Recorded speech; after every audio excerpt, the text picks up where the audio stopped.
బాలాజీ వెంకటేశ్వర స్వామి క్షేత్రము తిరుమల కొండపై నుంచి స్వామివారు ప్రత్యక్షంగా దిగి వచ్చి నిలబడిన క్షేత్రం.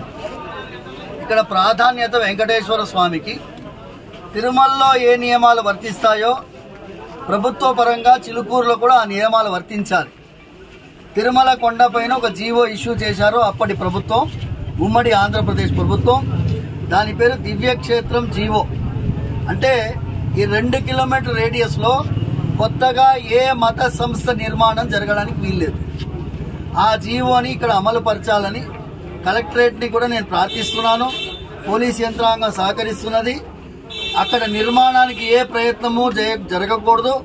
కలెక్టర్ గారిని జోక్యం చేసుకొని ఇక్కడ ఉండేటటువంటి పరిస్థితిని యథాతథంగా కొనసాగించాలని, నూతనంగా ఏ నిర్మాణ పనులు కూడా జరగకూడదని, ఇప్పుడైతే ప్రారంభించినటువంటి పనిని కూడా వెంటనే ఆపించాలని మనస్ఫూర్తిగా ప్రార్థిస్తున్నాను.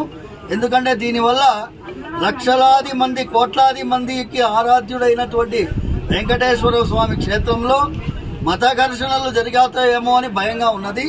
ఎందుకంటే యాంటీ సోషల్ ఎలిమెంట్స్ అంటే దీన్ని ఆసరాగా చేసుకొని ఒక మంచి సామరస్యమైన వాతావరణాన్ని పోగొట్టే ప్రయత్నం కొంతమంది జరిపే అవకాశం ఉంది. కాబట్టి ప్రభుత్వం చొరవ తీసుకోవాలని మనస్ఫూర్తిగా ప్రార్థిస్తూ, ఏ పరిస్థితి కూడా తలపెట్టకుండా, ఎమర్జెన్సీ సిచ్యువేషన్ క్రియేట్ కాకుండా అందరూ జాగ్రత్త పడాలని, అందరినీ సామరస్యంగా ఉండాలని ప్రార్థిస్తూ, మా సోదరులకు కూడా నేను చెప్తున్నాను, ఈ క్షేత్రాన్ని తిరుమల క్షేత్రంకు సమానమైనటువంటి చిలుకూరు బాలాజీ క్షేత్రం.